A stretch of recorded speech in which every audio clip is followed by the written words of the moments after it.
In an interview in December 2002, Peter Jackson said this: "We made a promise to ourselves at the beginning of the process that we weren't going to put any of our own politics, our own messages, or our own themes into these movies.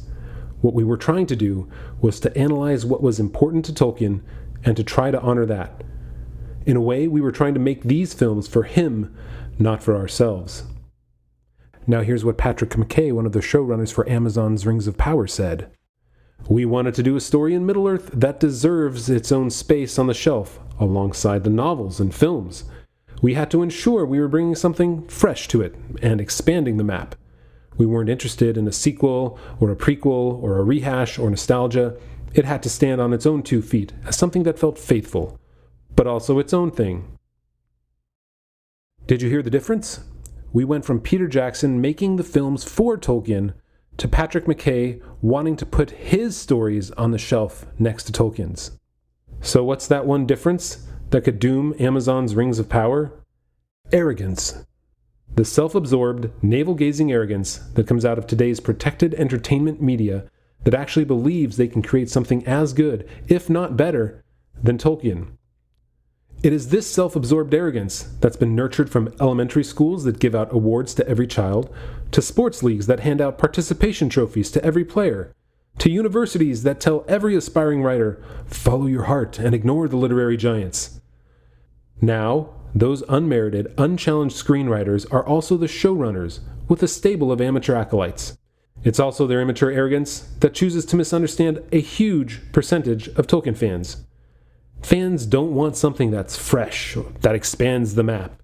Fans don't want something that stands on its own 2 feet.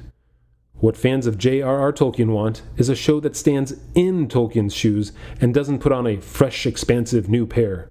Fans don't want its own thing. Tolkien's thing is better, more beautiful, and grander than anything these unproven writers could ever conceive. In their arrogance, by admitting that they are creating something that deserves to sit on a shelf next to Tolkien's books, they are giving Tolkien fans like you and me a direct challenge. Judge our shows against Tolkien's books. Why? Because they really believe that they can make something better, something new, something that wasn't written by a problematic cisgender white Catholic male.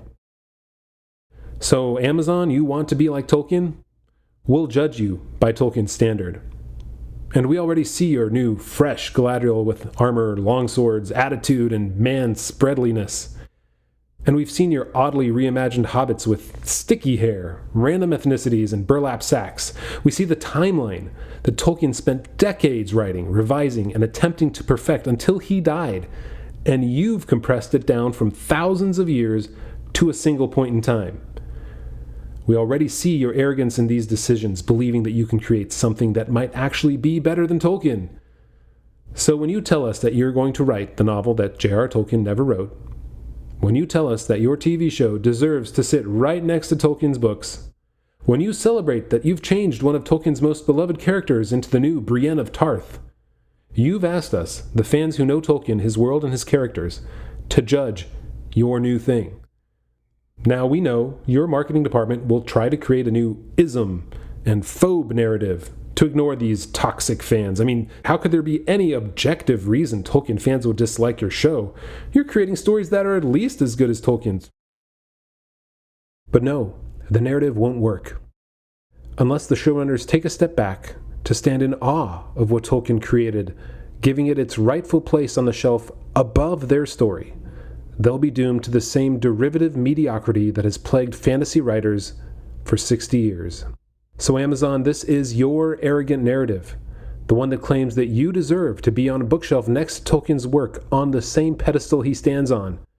So we will simply judge you by that standard. And when you don't reach that standard, when you fall off that pedestal, maybe then you'll finally check your arrogance.